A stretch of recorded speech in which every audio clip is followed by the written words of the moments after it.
How you doing today, Brian? Hey, I'm good, Nick.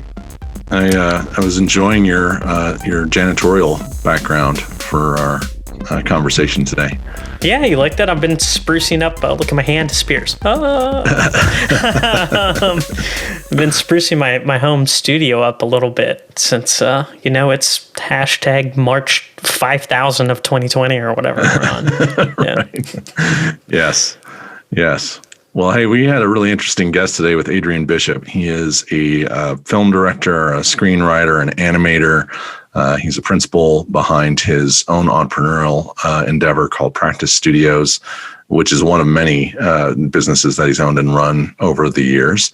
And it was just a lot of fun having him on. He's got a slightly different orientation around leadership and technology than we typically have with our guests, being someone who is mainly focused in the creative space. But we got a lot of laughs as well as some insights out of today's discussion. Yeah, we did. And for anyone, who's going to listen to the whole episode, the answer is Sid. And if you know what I'm talking about, don't give it away. The answer is Sid. Okay. So if anybody gets that, just find me on LinkedIn and let me know that you know what I'm talking about, but it is Sid. Okay. All right. We're going to see who digs up that golden nugget. And with that, let's just let the listeners get off the show, Brian. Awesome. Thanks, Nick. Yep.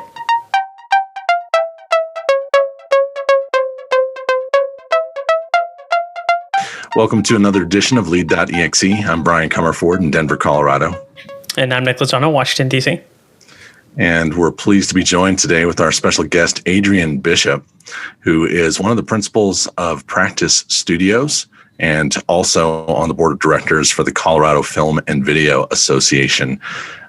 Adrian has kind of a long history as an artist, a writer, a director, and has been involved in a lot of different leadership activities over his career as an entrepreneur. So we're going to let the conversation kind of roll wherever it's going to take us today. And with that, welcome, Adrian. Well, thanks very much. Thanks for having me. Yeah, we're thrilled to do it. We've been trying to coordinate this for a while, so glad we're able to make it happen today. I'm amazed that you guys can do this just from the coordination standpoint, that you can even do any episode. So yes, it's excellent. Somehow it just comes together, Adrian. I don't know how. It just happens. That's right. That's right. I chalk that up in part to Nick's production style. He's good enough is the enemy of or great is the enemy of good enough, right? That's what we talked about in the past. Yeah, that's you wanting perfect audio and everything. I'm like, it's not going to happen, man. Let's just get this thing out of here. That's right. I love that sentiment right off the bat. I had a coach who used to say, put a stamp on it. In other words, don't try to get the thing perfect. Just put a stamp on it and get it out there.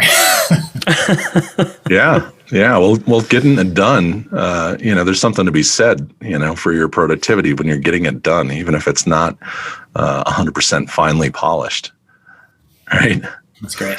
From an artistic perspective, I imagine that's something that you wrestle with routinely, because you've got sort of your creative life on one side with your own independent projects, but you've also got this whole commercial domain where there's probably not as much flexibility for not getting it perfect.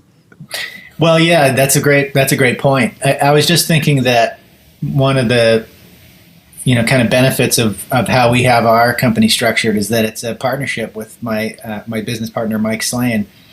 And he and I really share almost all of the decision-making roles we share. I was joking the other day that we're really just have one job at our company and we job share it. It's not a bad way to go. And so we can kind of keep each other in check like that. One of us will get attached personally to a project, and it will be like, we can't let it go. And the other one can step in and say, okay, buddy, time to let this one go. And we have a really great relationship that way where we can, and it seems to ebb and flow, and sometimes I'll be, attached to something and sometimes he will, and we can bring each other back from the brink. Oh, that's great. And that opens the door for us to do what I should have kicked us off with, which is actually giving you the opportunity to introduce yourself a little bit and share a little bit about your background as well. Yeah, absolutely. So Practice Studios, my company, makes film and animation, mostly animation, for commercial clients and for TV content. We actually do a lot of stuff for Sesame Street, and we've done stuff for Nickelodeon, and our animation is all about trying to get to the core of the play or the joy of the story that needs to be told for our clients or for the initiative we're working on. And so our style has lent itself well to places like Sesame Street, which are kind of all about education and joy, happiness, really. And that was intentional. Mike and I come from long careers in animation at lots of other studios, and we really wanted a place where we could focus on that core of play and joy, and that's what we founded Practice Studios on. And so before that, I've had other animation companies and worked at lots of agencies and studios in Denver, and I've also engaged in leadership roles, like through Landmark Education, for instance. I led a program called the Self-Expression and Leadership Program for a few years, and that was an awesome experience. So yeah, I think that's a little bit about me. Actually, I'm married, and I have important detail. And I mentioned this for a specific reason. And I have 3 kids who are all older. My youngest is 18 now, and my oldest is 31. And Grace is 26. She's right in the middle. And so I mentioned that because when as I've been thinking about what is leadership, and thinking about this call and what we're going to talk about, and really finding myself more questioning what it really is than anything, than having any kind of conception that I know something or I've gotten somewhere about it. I mean, I would love to, believe me, I would love to be like Marcus Aurelius and just like fire off these great sayings. One-liners, right? Like Simon Sinek. Yeah. But I just don't. I'm really in this world of like, well, what is it? And I mentioned the family because I noticed the other day that I'm developing new styles of leadership in my relationship with my wife. Like some of the old modes that used to work for me just don't work in a marriage, and if you're trying to have a great marriage, certain styles of leadership, quote unquote, are just absolutely wrong. And so I've been noticing that, like, oh, this way I'm communicating with my wife right now, this may be a different style of leadership. So anyway, yeah. Well, adaptability is something that Nick and I have talked about a lot. That's a crucial leadership quality, at least in my opinion. You have to understand, how to read the room, so to speak, and know where to pivot. It's part of what having, I think, a high EQ also sort of determines. When you've got a high degree of empathy, you can understand where change may need to come from within as much as it needs to come from those that you're trying to lead. Oh man, I mean, you said a mouthful there. Absolutely. Marcus Aurelius, baby.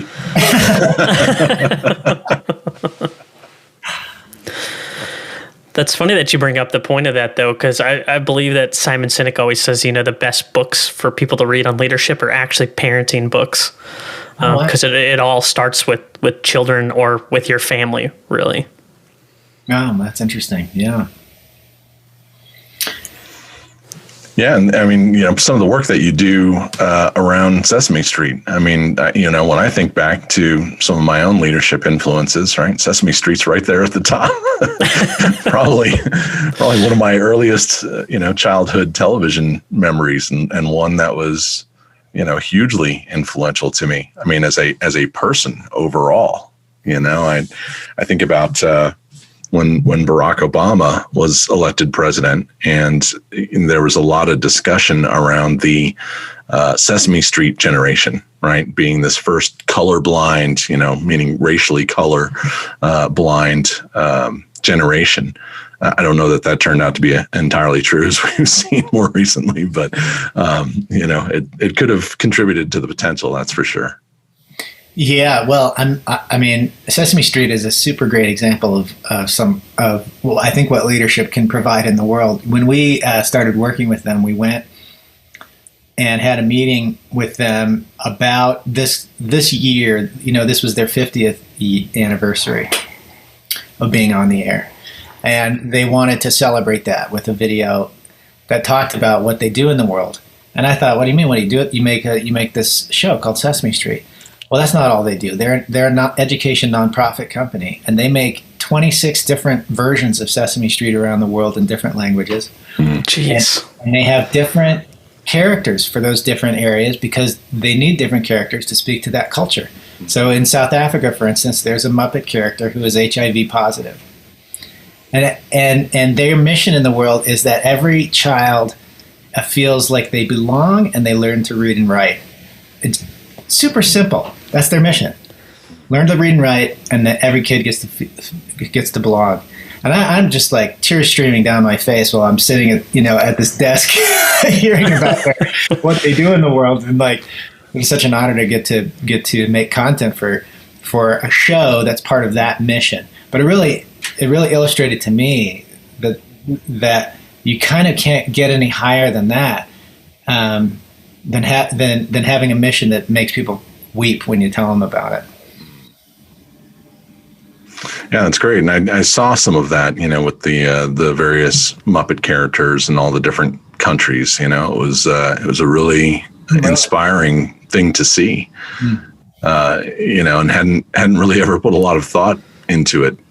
Sesame Street was, is always locked in my mind as, my own childhood experience, but certainly one that's evolved over the years. There was no Elmo when I was a kid, and of course that was one of my son's favorite characters. I know.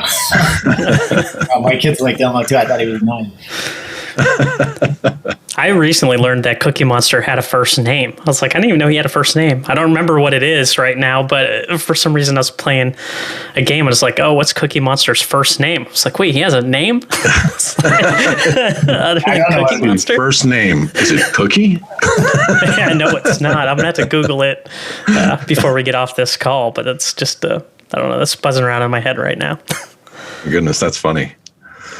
Well, let me ask you a couple questions about your work as a director, Adrian, because when I think about, all the herding of cats that tends to take place with leaders in various roles across any industry, really, you often hear these stories about classic film directors, Stanley Kubrick or, Alfred Hitchcock, like this very dictatorial kind of, it will be so, this mandate that's laid down by the director.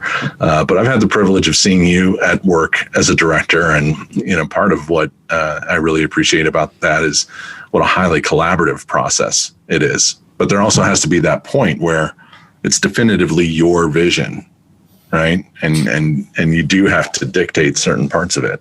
Can you share a little bit about that experience? Yeah, I mean, that's really true. So it is highly, highly collaborative. I mean, there's so many people involved even for the smallest of productions.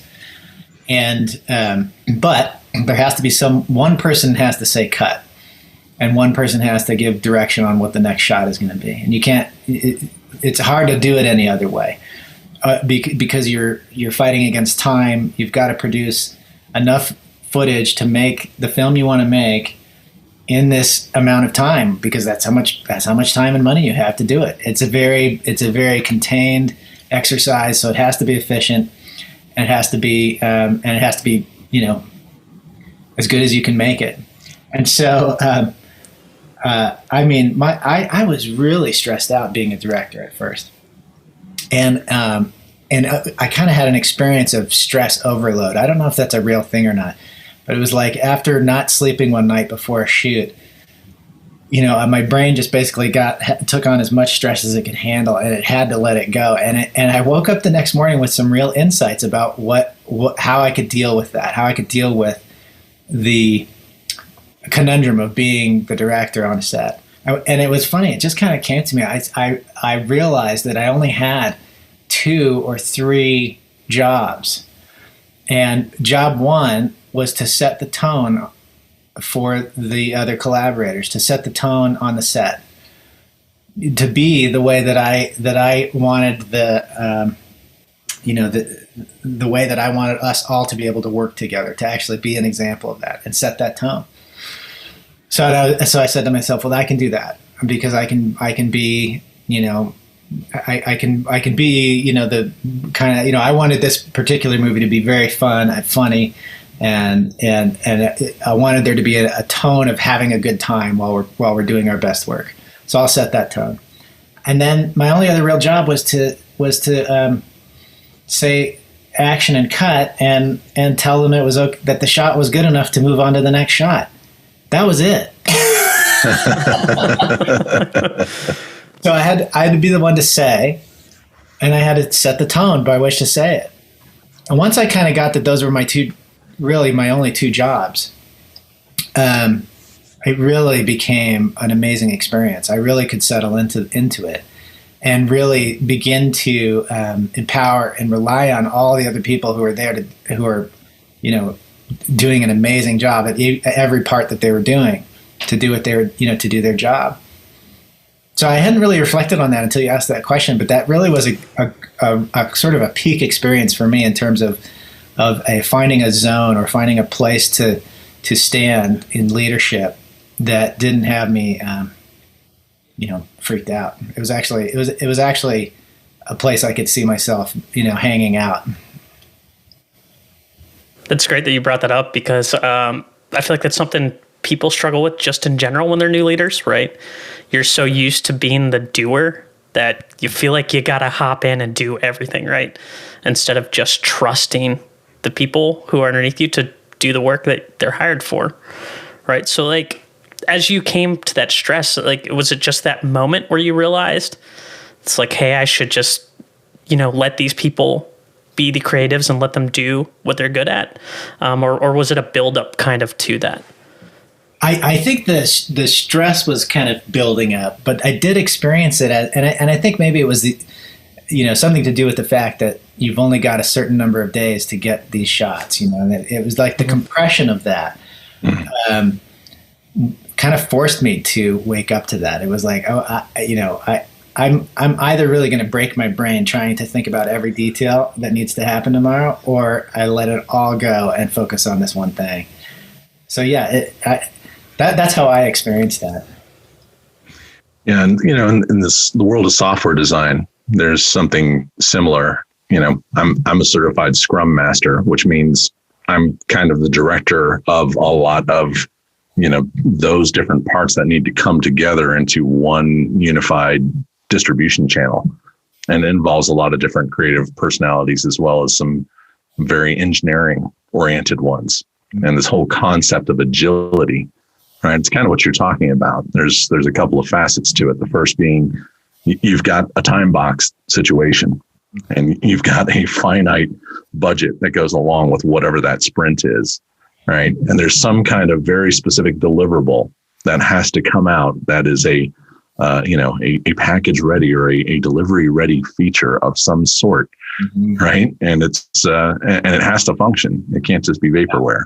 Yeah. And making it happen so that you are also, not only managing all of those disparate project management pieces, but allowing people to be the best of themselves so that they're actually able to, perform well, both individually as a team, and delivering this thing. That's, it sounds like something that when you put a process around it is a pretty rote activity, but there's a lot that goes along with, as you're talking about, really being present in the moment to ensure that, you're not negatively impacting the tone or the direction of all the work that has to be done.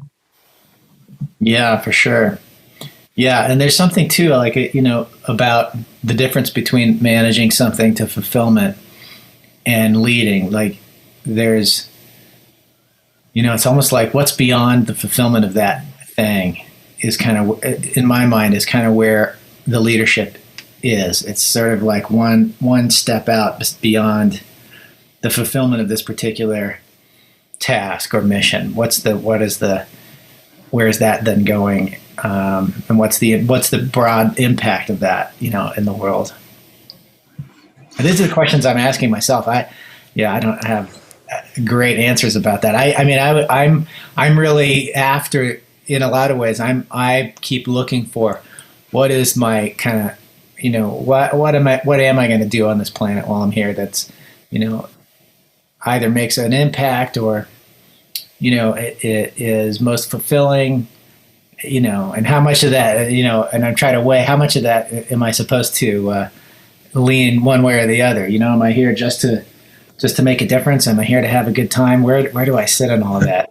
And it's sort of like, in the leadership of my own life, that's the questioning that I'm going through right now.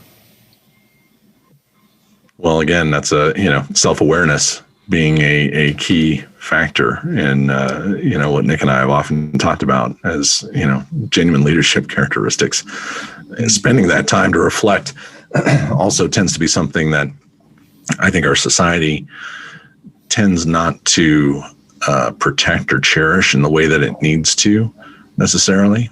A lot of people, it's almost like, by nature of the speed of business or, depending on industry in particular, we've got this always on kind of expectation, especially now with, the ubiquitous flow of the many points of contact you can have with someone to, have immediate responses to everything, right? So this nature of always on, it's something that it doesn't, fuse well with more of an introspective nature, or even those parts of ourselves that are more introverted, that require that time to be able to reflect and process. And, I think having that kind of self-awareness as a leader, being able to fuse that with some kind of methodology as well. And I know you to be someone who is reflective and meditative in that way. So I'm kind of curious, are there specific tools that you find that can benefit you? Or is it a good night's sleep, really? That's so great. Yes, I do highly value good night's sleep. I really do. I organize all my food and exercise and everything around getting a good night's sleep these days. But I love that you listen to me as if I'm someone who's very, very self-reflective and because I'm going to try to step into that. I'm thinking, as you're talking, yeah, that's really what I need to do more of. That's really good. I'm taking notes. I do wish I had more of a methodology to that. And that's a really interesting idea. How to approach from a particular method, that kind of self-reflection. I love that. I've tried journaling and not been very consistent with it. I've meditated in the past and had periods of time where I'm fairly consistent with that. And those are all great. But in this moment, you're catching me going like, yeah, what am I? How am I? So I'm going to try to step into your listening of who I am. I love it. Well, sometimes the truth about ourselves comes out more through how other people perceive us than we perceive ourselves, right? Absolutely. That's really well said. Sometimes that's unhappy information to hear. I like how you got that great one-liner and then you just put a zinger in there at the end, Brian. It's like... Truth be told. There you go. For my most recent birthday, I got a great book from my wife. It's a book by David Lynch, who's famous film director, called Catching the Big Fish. Oh, cool. And I had no idea about this book before she gave it to me, and it's fascinating because it's all about his practice as a meditator, a transcendental meditator. Wow. And how that has influenced his creativity. And he talks about, as a creative person, that you kind of have to dive into where the creativity lives. And it's like fishing. Sometimes you come up with a minnow. Sometimes you come up with this massive catch. And in order to catch the big fish, you need to be able to do that with consistency. And that's what allows you to continue to dive in deeper. So,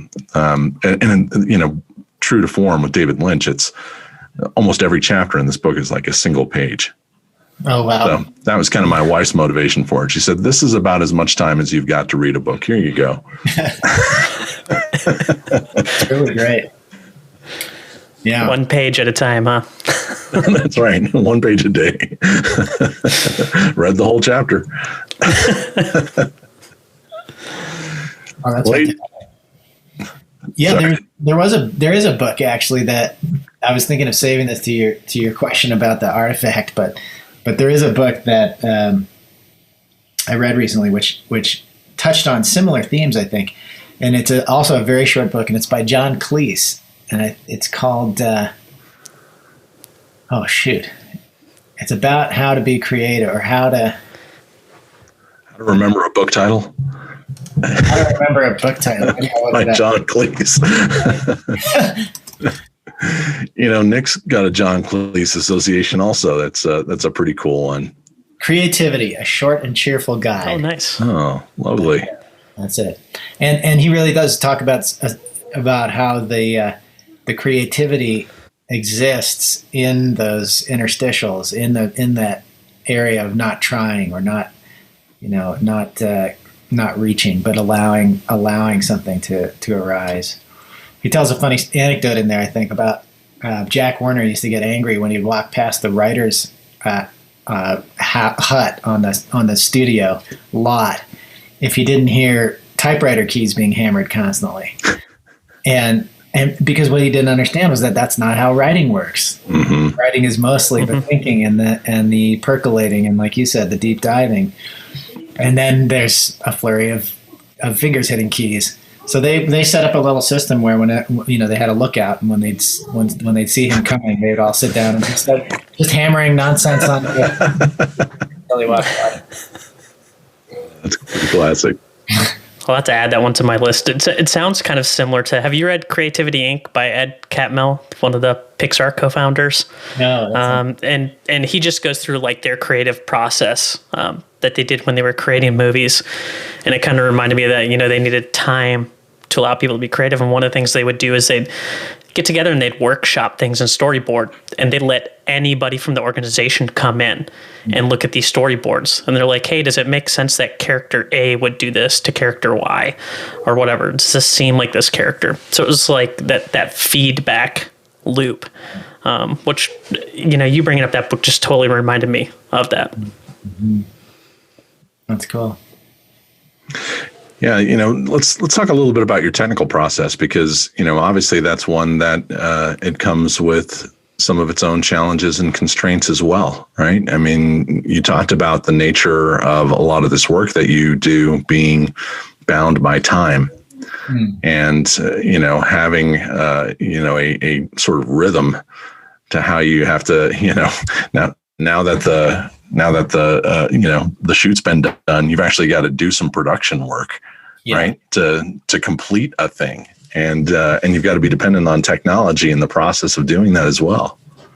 Yeah, for sure. I mean, it's been an interesting year regarding the technology and our processes, and one that hasn't been, entirely negative. It's changed a lot of our business process. It's changed our sales process mightily for the better. We used to have to, or a studio like ours, to market itself, used to have to visit other cities where there are advertising agencies. And the larger advertising agencies have people on staff who part of their job is to schedule production houses like ours to come in and pitch and buy lunch for 30 to 50 people. So, if we hit 7 or 8 agencies in a city over a few days, with the travel and buying all those lunches, and it was it was very expensive. Yeah. And suddenly during the COVID time, we found ourselves not having to talk with a room full of 50 people, but rather 3 or 4 decision makers for free on Zoom, from my home office. It's been amazing. We've had more meetings and more business development energy happening in the last 3 months than we had for 3 years. Wow. It's been incredible. So technology's made a massive impact in that way for us. And that trickles out into the way we set up our production process as well, so we don't have to, it's been going virtual for a long time, especially in animation, but it really got forced there. And it's interesting. It's not like the technology wasn't there to do a lot of virtual collaboration. It was there, but culturally we weren't quite there. And that's just not a question anymore. So it's really been fascinating, and it's allowed us to have a bigger team, a broader reach with the number of different collaborators we can bring in on a project, with different types of skill sets and different backgrounds, and it's been great. I don't know if I'm answering your question necessarily. Part of what I think about is, obviously Nick and I work with technology routinely, and it's one of those things where it can fuel your delivery and whatever it is that you're doing, but it can also come with its own set of challenges. Not every piece of technology has a design that is inherently in the favor of the work that you're trying to accomplish, and you have to figure out some ways to creatively overstep those limitations, and it's compounded when you're working against the clock. For sure. Great example right now. We are constantly trying to figure out the perfect project management software that we can use and bring in team members to, and that everyone can use. And we've done Basecamp. We're doing Asana. We've got Airtable bases set up. We've got Google Docs and spreadsheets. They all the best ones seem to get about 80% or 90% of the way there. Yeah. And then we hit that thing like, oh, it doesn't do that. Okay.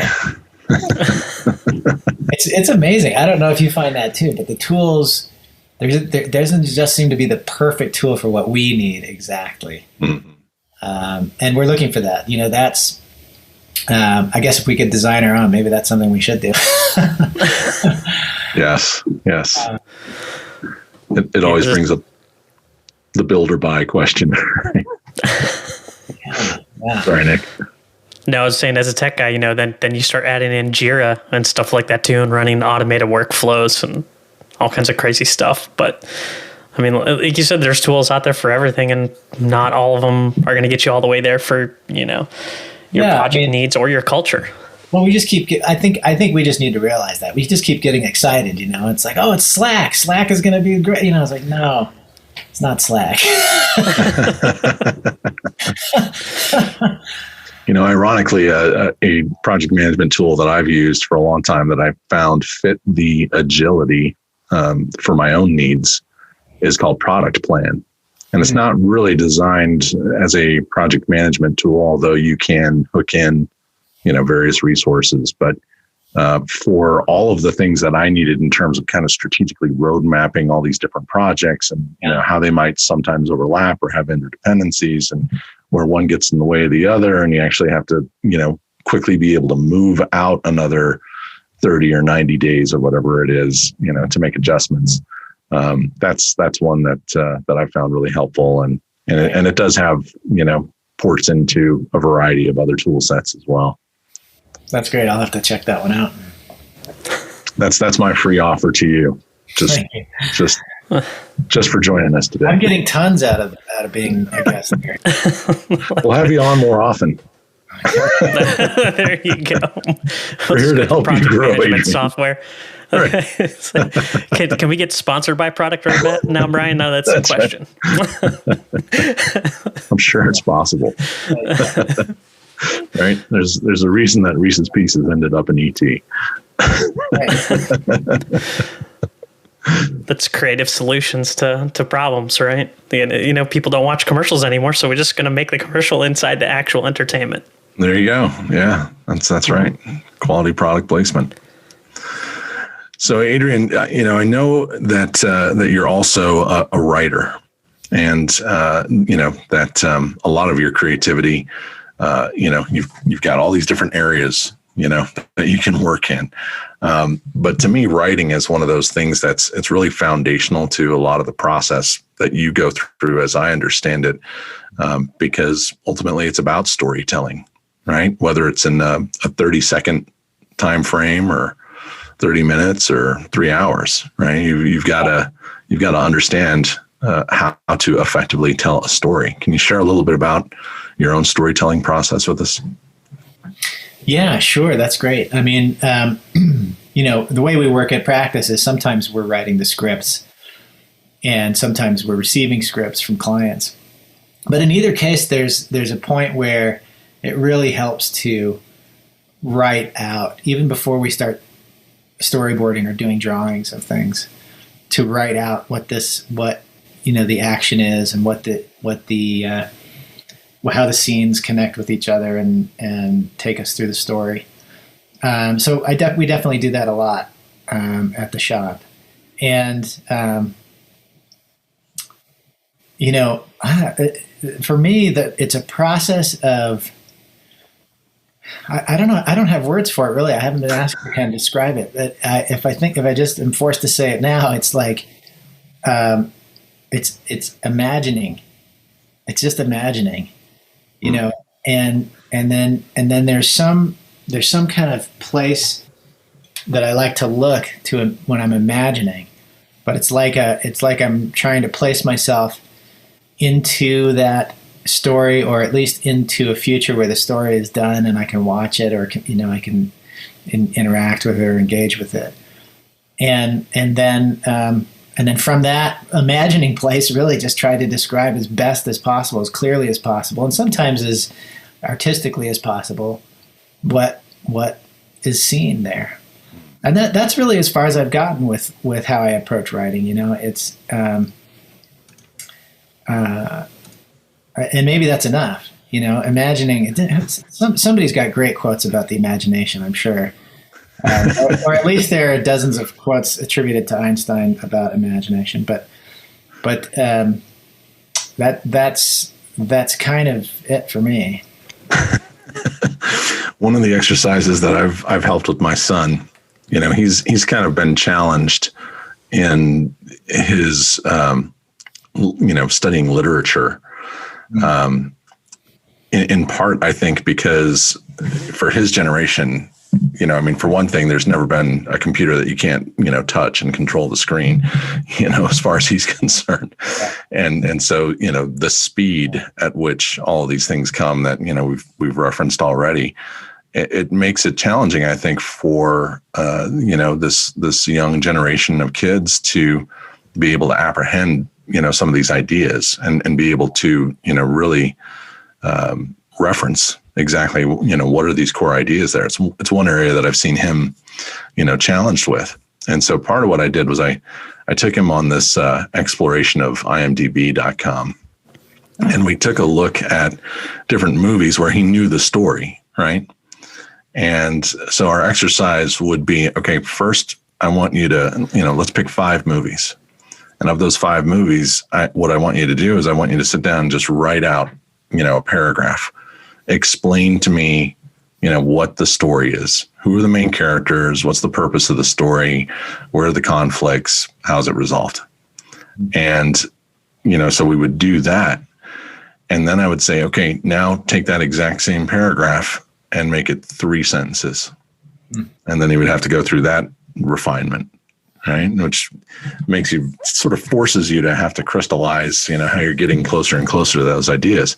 And then I said, okay, now we're going to do what's called a log line, and I want you to do it in one sentence. Mm-hmm. Think if all the real estate you had to write the synopsis of this movie was what was going to end up on the label of a Netflix envelope, right? Or right here in IMDb, where, you've got these great one-liners that explain the whole movie in a single sentence. I mean, obviously you have to throw out a lot of detail, but it drives you towards, apprehending what the context is. That's really, really great. How did you like that exercise? You're welcome. So it went over well with him. That's right. Hey, come on back to the show anytime. Hey, since we did go down the path of citing a favorite book or an influential leadership book, how about movies? I know that you're a movie guy, and is there a movie that stands out that's like a great leadership story to you, or one that's been influential and you're thinking in that way? Wow, that's a great question. It's probably going to be tough for me to. I have lists of favorite movies, and when I'm asked for a favorite movie, I can never narrow it down. I really have a hard time narrowing it down. But sorry, nothing jumps to mind in terms of mine. No. Well, Nick, how about you? Yeah, one that stands out. So for leadership, I'd probably say Saving Private Ryan, right? And Tom Hanks' character in that movie. And you think the rapport he built with his unit, and how he was a true servant leader, right? He was doing everything for them all the way up until the end when he sacrifices himself so that everybody else can survive. So to me, that movie always comes top of mind. It's pretty good. What about you, Brian? Yeah, that's so wild that you mentioned that, because I just saw another Tom Hanks movie, and it's the one that's top of mind for me. It's called Greyhound. Oh yeah, that was going to. So basically the same movie. Yeah, well, part of what I love about that is, it begins, effectively under high pressure and never lets up. And the amount of leadership challenges that are posed throughout the plot of the story, it's just one thing after another. And I know that Nick and I have talked about this quite a bit. Leadership challenges when you're under pressure because lives are on the line, that looks different than, sure, maybe as an entrepreneur, it's your own business. You've got, your own investments on the line. But the pressure is a lot different when you're talking about hundreds of lives of other people. And the thing that punctuates it for me in that particular film is right at the very end, the Tom Hanks character is communicating with one of the other naval officers, who says, great work. How many runs across whatever they call this, this zone? How many runs have you had to lead so far? How many does that make it for you? And he says, 1. That was my first one. So, which just sort of punctuates, everything that you've just witnessed. Well, that's great. I love that. There's not a lot of dialogue in that movie either. It literally just starts with that, and it's just all action for the most part. Yeah, a lot of that. Mm-hmm. Well, Adrian, thanks for taking the time with us today. It's great to interact with you via a cluster of electrons on our screen here. It seems appropriate somehow, talking with a filmmaker in this format. It's been really great. I can't believe we just did an hour. It'd be fun to talk longer, so let's do it again. Yeah, absolutely. Well, thanks for joining us today. Thank you. Yeah, thank you, guys.